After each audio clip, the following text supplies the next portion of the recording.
Hey, welcome to another video. So in this video, we're going to talk about the graphs of sine and cosine. We're going to spend quite a bit of time on it. And the reason is because there's a little bit of a problem that some students have going from, hey, the argument or the inside of your sine and cosine is theta into the argument's now x, and they confuse it with x here. So we're going to talk about that. We'll talk about where the graphs come from, why they look the way they do, paying special attention to the period of sine and cosine.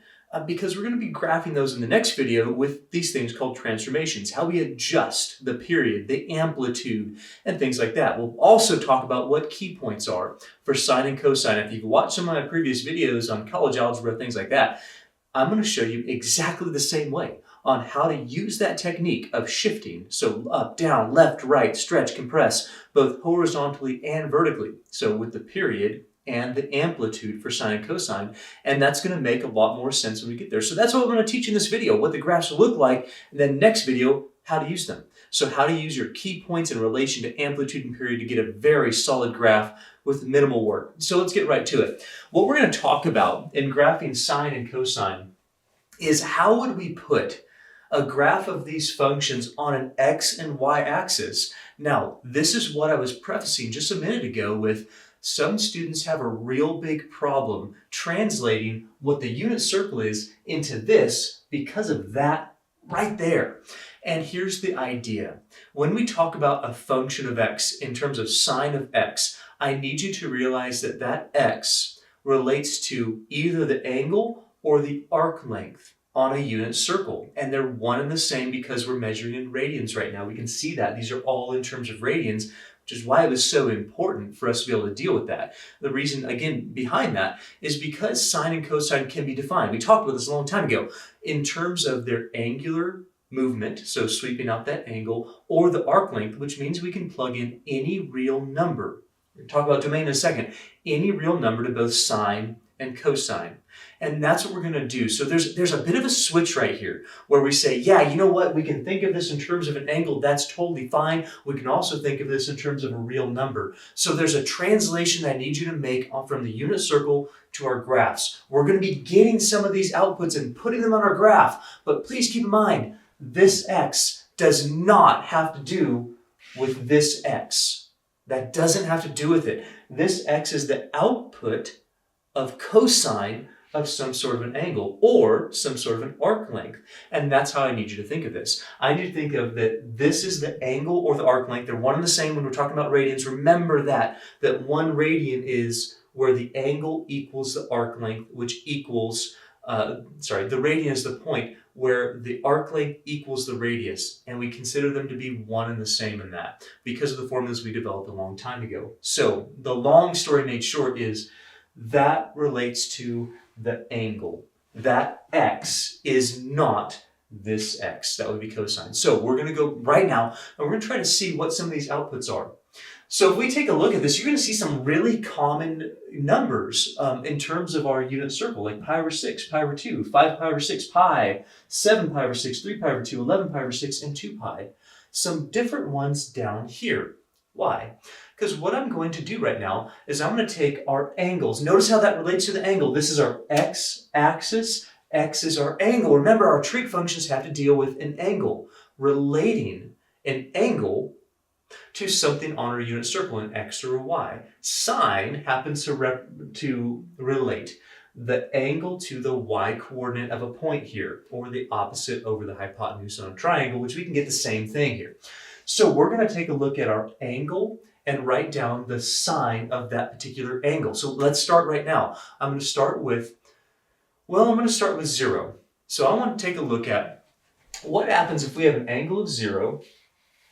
Our sine of 0 is 0. So notice what we're doing. That x, something on this x-axis, is a real number, that's true, but it also relates to an angle on your unit circle. So I'm looking up sine of that particular angle. Sine of 0 is 0. So I'm looking at my angle and taking my y-coordinate for the angle. Again, x-axis here represents the angle on the unit circle. Sine of that angle is what we're getting in blue around that. So sine of 0 is 0. What that means is that this sine function passes through the origin. Now I'm going to jump a bit. I'm going to jump to pi. Let's talk about pi. What would pi be? Well, sine of pi, here, remember this is our x-axis. Pi would be an angle, so, or a real number here. Sine of pi says go over here, go to an angle of pi. Sine of pi is the y-coordinate, so sine of pi is 0.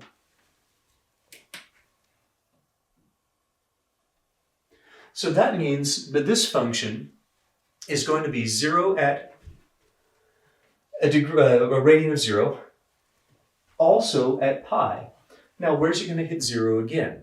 This right here is going to start giving us our period and the look of our graph. So remember this? Do you remember how sine repeats every 2 pi? So 0, 0, and then back to 0. So if I went sine of 0, I'm getting 0. Sine of pi, I'm getting 0. Sine of 2 pi, I'm also going to get 0. Think about that. 2 pi is right here. My angle would be 2 pi. My output of that angle for sine is 0. So I'm going to hit 0 again. Now, quick question before we go any further. Could you keep going? Could you do sine of 0 and sine of pi, sine of 2 pi, sine of 3 pi, sine of 4 pi? Yes. How about negative pi? Yes. This doesn't terminate here. This is a curve that goes forever and ever and ever. In fact, you can plug in any real numbers here. There's not going to be an issue with sine. And we recognize that you can plug in any angle forever, as many times you want to go around this, and you'll always get one of these outputs or something between them. There's never an issue with sine of not being able to plug in an angle or something on our x-axis which represents a real number, or we can think of it as an angle. What that means is that for our domain for sine is going to be all real numbers. We can plug in anything to sine. I'm going to abbreviate all real numbers. You can also write it negative infinity to infinity on the x-axis. That's totally fine. Now let's jump and do the pi over 2. So I did 0, sine of 0 is 0, sine of pi is 0, sine of 2 pi is 0. How about sine of pi over 2? Well, let's go back here. So sine of pi over 2, remember, x-axis is representing a real number, but it also represents an angle for our sine on the unit circle. So sine of pi over 2 says, I'm going to take the y-coordinate. Remember that our inputs here, sine of x. Our x is our angle or arc length on a unit circle, and we would get sine of pi over 2 is 1.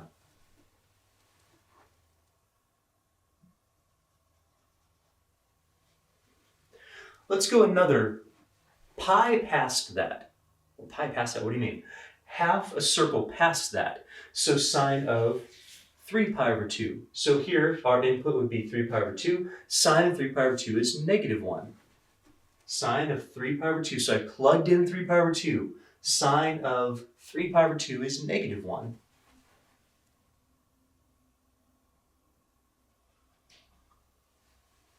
Now, I also have some awkward ones like pi over 6. Why did I pick that? Well, because sine of pi over 6 is going to be 1/2, and that's really easy to graph. Sine of pi over 3 would not be. That'd be square root of 3 over 2, and that's a little bit harder to graph. And so I'm picking some nice values to give us a good shape here. So let's take a look at that now. We're going to have at pi over 6, remember, x-axis is our inputs. Sine of our input represents sine of an arc length or an angle on our unit circle. So sine of pi over 6 says I'm going to have 1/2. Input is the angle. Sine of that angle is that blue number, so 1/2. The same thing happens with sine of 5 pi over 6. We'd also get 1/2. Now, how about sine of 7 pi over 6? So I've done 0, pi over 6, pi over 2, 5 pi over 6, and pi. I've done them in a special order, so you see a couple of relationships that I'm going to really hammer home in a second. Now we're going to get to 7 pi over 6. Remember that these are in quadrants 3 and 4. Sine is negative in those quadrants. Sine was positive. Make this connection. Sine was positive everywhere until we got to here. The y values are positive, so sine is positive until we got to there. Sine is positive until we get to pi. Look at the graph. It's all positive. Now it's going to be all negative. And in fact, sine of 7 pi over 6, that's our x input. That sine of 7 pi over 6 represents sine of some angle here. That's going to be negative 1/2.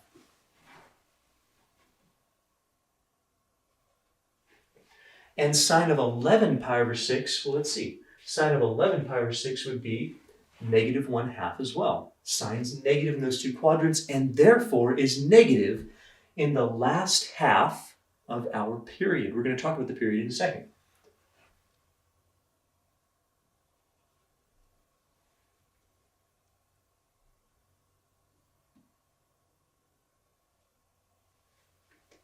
To recap just a minute, here's the things that I need you to notice about sine. Firstly, where it comes from. And if you get it, you're going to be head and shoulders above most people who are in calculus, actually, because a lot of people do not understand where this comes from and how it relates to this. So if you get that, you're doing awesome. Here's how it relates again. Remember, our x-axis is a real number line. It has real numbers on it forever. When we start taking sine of those real numbers, because that real number can be represented as an arc length on a unit circle, not any circle, a unit circle, because it can be represented on an arc length of a unit circle and also represent the angle that the arc length sweeps out, due to the fact that we have a unit circle and that we represent an arc length as r times theta, where r is 1, arc length equals angle. So, x-axis gives you some sort of an arc length that also represents an angle on a unit circle because it's a unit circle. And so it says, hey, that's our input. So sine of that can be found by sine of whatever angle you're taking a look at in terms of radians only, because that's the only way that formula actually worked. That was in some previous videos. So we're making this connection going, yeah, I can plug this into a unit circle because of that fact, keeping in mind that this x represents arc length, therefore angle, and not an x-coordinate on a unit circle. X-coordinates here are angles here because of the arc length idea on a unit circle. And then we went and found all of our y outputs. Sine of our angles gave us our y coordinates. We put those on there and we're noticing the quadrants about it. Man, I hope that you see it. If sine is positive in the first two quadrants, then sine is positive in the first half of the period. What's a period? A period is where our trig functions repeat themselves. So this is going to repeat every 2 pi. Now that needs to make sense because our sine repeated every time we made a full rotation. If I go to 1/2, it's going to repeat on a full rotation. All of those y values will do that on a full rotation. And so our period is going to be 2 pi. We got to look for the same. There's a few key features I need you to notice that we have a 0 at 0, pi, and 2 pi. I'm going to make sure that I represent that here by sine crosses the x-axis at the ends and center of your period. Where's its peak? It peaks at the quarters of your period, high and low. And so we get this very nice smooth curve out of it.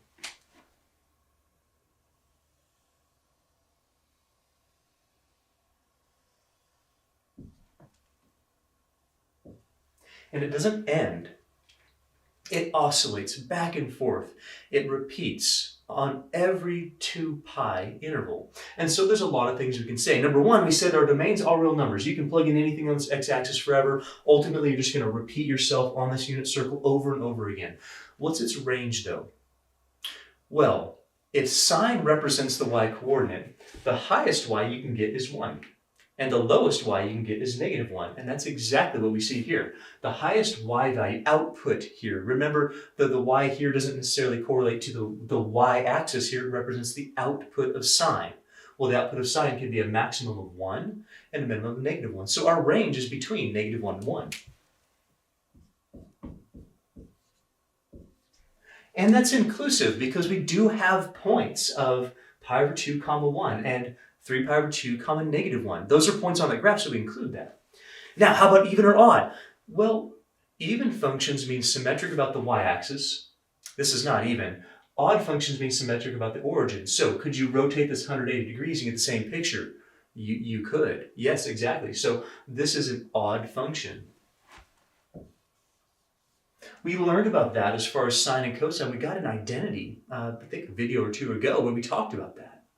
Now the period, I've been prefacing this a long time. We finally see a picture of it here, that every time you make a full rotation, you start repeating it. A full rotation is 2 pi radians. So our period for sine and also for cosine is going to be 2 pi. It's not for tangent. So for tangent and cotangent, we're going to get just pi. We saw that, but we're going to see it graphically as well. Every pi, it repeats. Now, the important parts for our graphing, I really need you to get these following things. I needed you to get to understand the period, but we talked about it. Let's talk about x-intercepts. We're going to talk about key points and where sine crosses the x-axis and where it peaks. So our x-intercepts happen every, get this, k times pi. Now, I've seen that a couple times, but I want to make sure you understand it. K pi means every multiple where k is an integer, positive or negative, times pi, you are going to get an x-intercept. Let's check it out. At 0, 0 times pi is 0. You're going to get x-intercept. 1 times pi is pi. You're going to get x-intercept. 2 times pi is 2 pi. You're going to get an x-intercept. And 3 pi, and at 4 pi, and at negative pi, and at negative 2 pi. That is where our x-intercepts happen. Why? Because every half of a circle, you are going to get 0 for your y-coordinate. That makes sense. The y-coordinate here, here's your y-axis, the y-coordinate here is 0. It's also 0 here, and here, and here, and here, and that's here, and here. Every time you go half a circle, from your 0, you're going to get a 0 for y, an x-intercept, a 0 for your output. And that's what that says. It looks a little awkward, but it should make sense that you're just going half a circle on your unit circle, and you're going to be repeating that, starting from 0. Hopefully that makes sense to you. So we get x-intercepts every k times pi. 1 times pi, 2 times pi, 0 times pi, negative 1 times pi, and so forth. So where sine crosses the x-axis, let's look at this. In terms of the period, where does it cross? If our period is 2 pi, our sine function crosses the x-axis at the ends of the period and the center. Here's why I want you to remember that. You see, when we start talking about shifting, phase shifting, transformations, up, down, left, right, stretch, compress, all these things, especially with the period, we're going to have some very awkward points. And so I'm going to give you key points, but I'm not going to give them to you in terms of remembering these numbers, because your period is going to change due to a horizontal stretch or compression. It's going to change. What I need you to remember, this is key, is that sine is always, no matter what your period changes to, compresses or stretches to, no matter what this changes to, your sine will always cross, not bounce, cross, at the ends and center of whatever period you have. So here's what's going to happen when we start altering our period in the next video. We're going to take a look at what our period is. We're going to say, oh, this is sine. Our period is this. Okay, how do I change it? Divide or multiply. I have my new period. You know what we're going to do? We're going to go to the ends of that period and put x-intercepts, and the center and put an x-intercept. And that's going to be half the battle on how to graph these trig functions. Stick with this way. It's very similar to the other graphing techniques of transformation that I gave you, and it's why I gave you that technique. So right here, I need you to really, really remember that sine crosses the x-axis at the ends and center of period.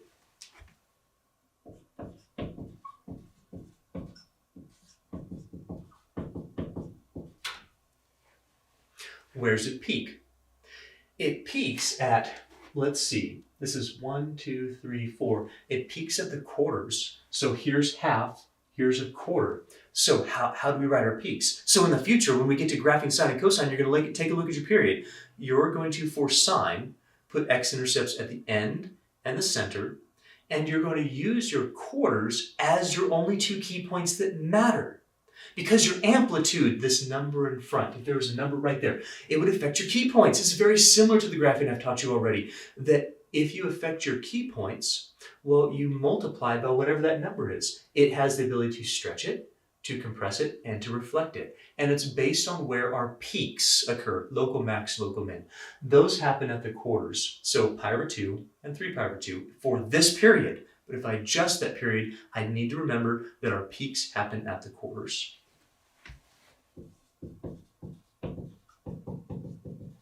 Right now, this is a lot of theory behind it. I'm showing you all this, and we're not doing any examples to get this built in so that next video we can just run with it. This is a big deal. I'm going to go through cosine a lot quicker because we know the idea now. what we're learning is that sine and cosine both are going to repeat themselves every 2 pi. That's going to be the period. The domain is all real numbers. You can plug in anything. It just depends on how many times you want to go around that unit circle or where you want to stop. There's going to be an output for that. Our range is -1 to 1. Neither of these things get bigger or smaller than -1 and -1 respectively. We have an odd function. We're going to get an even function here.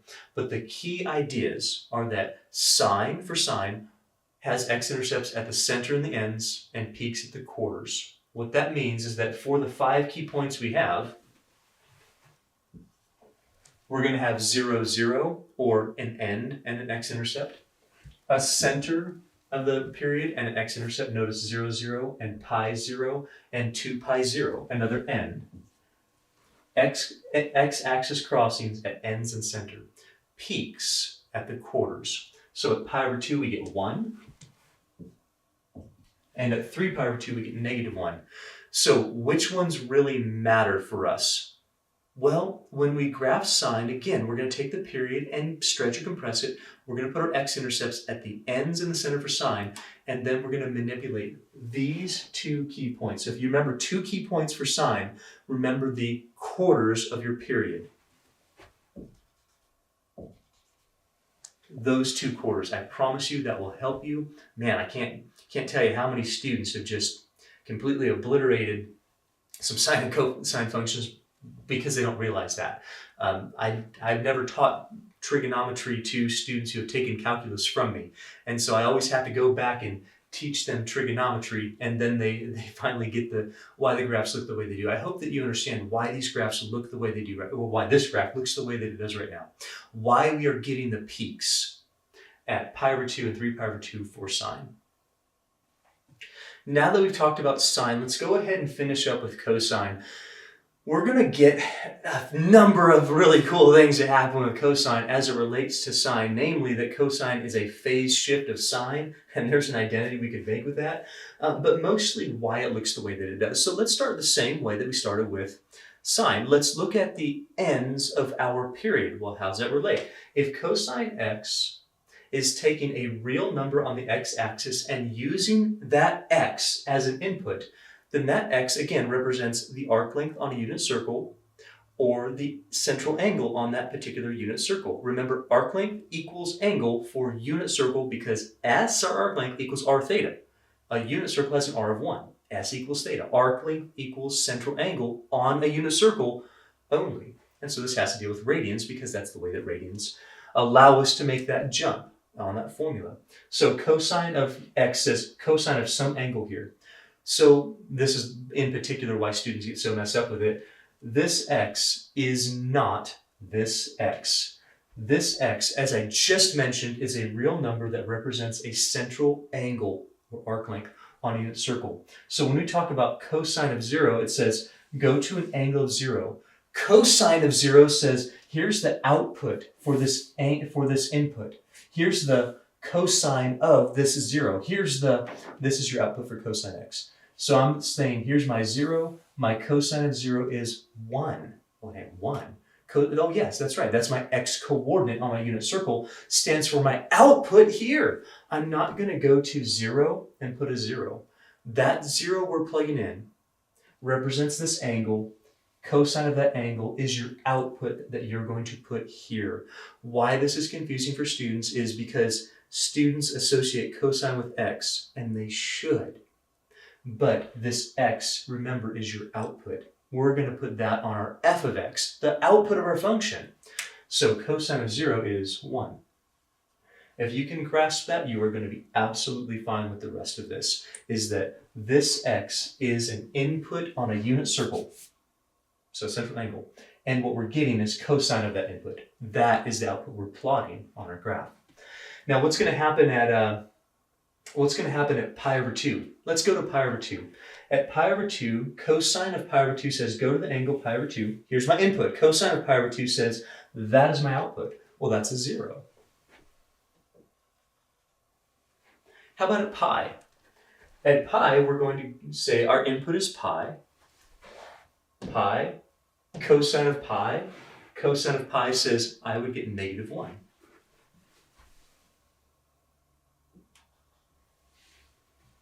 How about 3 pi over 2? Cosine of 3 pi over 2 says, hey, that number that you're inputting represents an angle or an arc length on a unit circle. Cosine of that particular angle of 3 pi over 2 is 0. And for 2 pi, we'd get the same thing as we would get for 0. So 2 pi, cosine of 2 pi says take the output for cosine of 2 pi, that's 1, and plot it.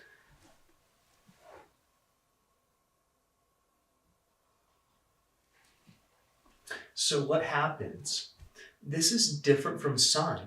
So sine had, it's actually literally just pi over 2 off.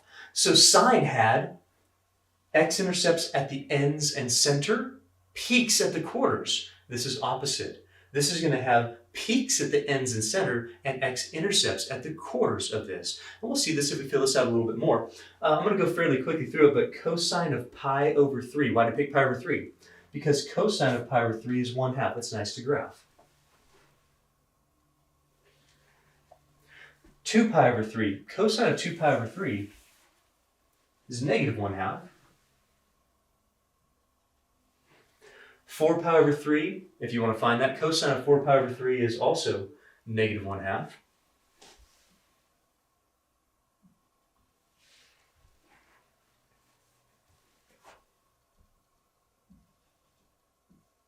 If I want to mess that up, here's our 3 pi over 2. I had that wrong in my head. But 3 pi over 2, cosine of 3 pi over 2 is 0. This should have been 5 pi over 3. So cosine of 5 pi over 3 is positive 1/2. And then we get cosine of 2 pi as 1 again. So let's see if this makes sense with our quadrants like we did for sine. Cosine is positive in quadrants 1 and 4. Here and here, that's where x is positive. Not x here, but x, the output of cosine, is positive over here on these two quadrants. What that means is that's the first quarter and the last quarter of our period. And sure enough, cosine is positive there. Cosine is negative in quadrants 2 and 3. That's the middle of the period. And sure enough, between pi over 2 and 3 pi over 2, the middle of our period, we are negative. So cosine looks very, very similar to sine, but almost like it's shifted over. And that's exactly what a phase shift is. We can make an identity that says cosine and sine relate to each other by a phase shift.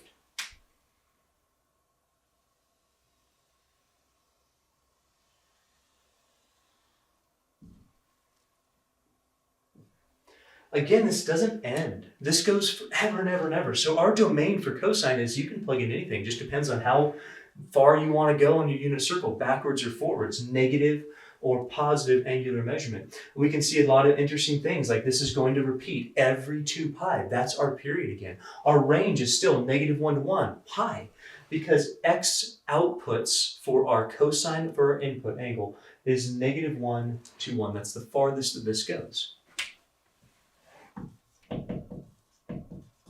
If the input is an angle or an arc length, it just says how many times you want to go around that circle. You can plug in anything. Our outputs, however, can only give you from negative 1 to 1, because that's what cosine can possibly be in terms of our x coordinate here. It only gets negative 1 to 1. That's our range.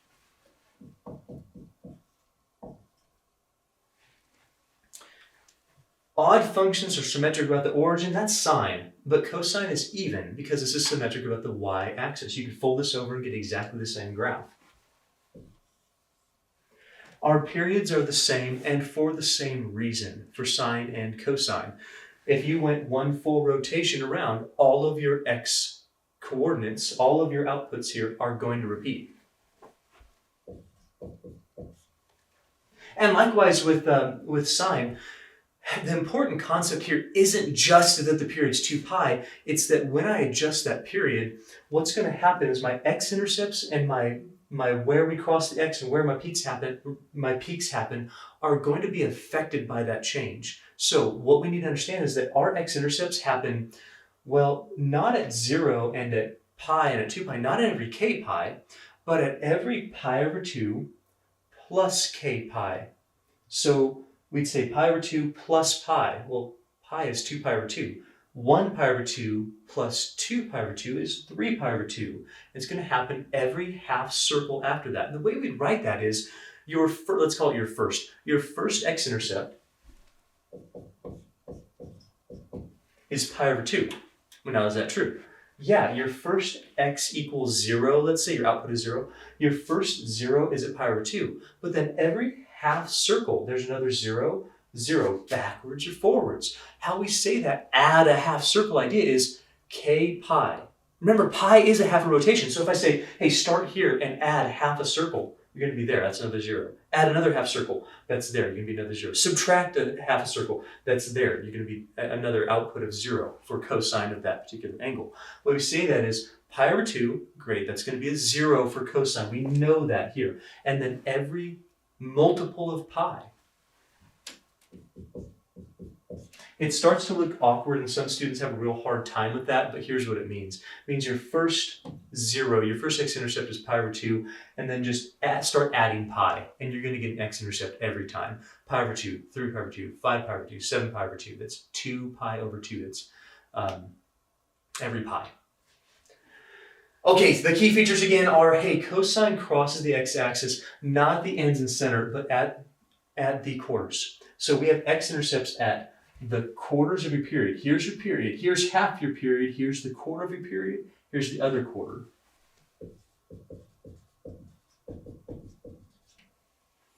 And it peaks at the ends and the center. 2 relative maxima at the ends, 1 relative minima in the center. Now if we reflect it, that changes, but that's where we peak.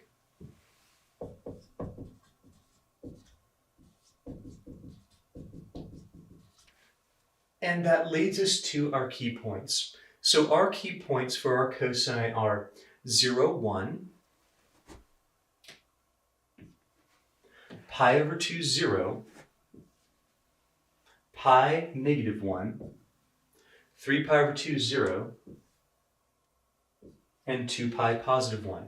So here's what's going to happen in the next video. We're going to take a look at our function, and we're going to identify what our period is first. So here's why this is important, and here's what I need you to remember. If we identify our period first, I'm going to show you exactly how to do that, then if we have a sine function, you're going to immediately put x-intercepts at the ends and the center. If you have a cosine, you're going to immediately put intercepts at the quarters of whatever period that is. So how do we do it? We put the period, divide it in 2, divide each of those halves in 2. Put the x-intercepts on there for sine and cosine respectively. And then you'll have either 2 relevant key points or 3 relevant key points. The relevant key points here are the peaks. You see, the peaks are what can stretch and compress. The peaks are what can reflect. X-intercepts don't care. They're static. They're just going to stay there. The peaks can change. So multiply your outputs times any number for 0, you're not going to change them, but multiply your peaks by some sort of output, some sort of amplitude. It's going to start manipulating it. It's going to start stretching it, compressing it, reflecting it. So we're going to take our period. We're going to do what I said. We're going to find out what it is, cut it in half again. That's halves and quarters. For sine, x-intercepts at the ends and center.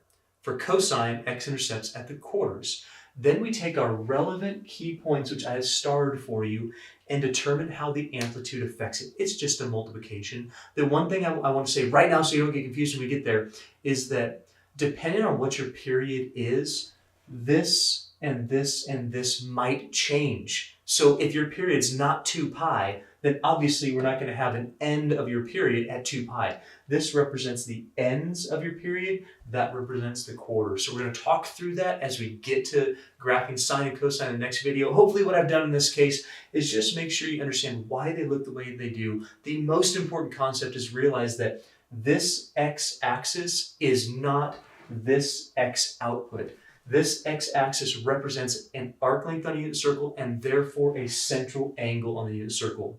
Sine of that angle is the y output here, and cosine of that angle is the x output here that represents the output height of your functions. So I hope that makes sense. I hope that I've explained it. If you get this, man, you're ahead of a lot of people who are in calculus right now. So this is a very, very good thing. I'll see you for the next video when we start talking about how to take this and do transformations with it. See you for that.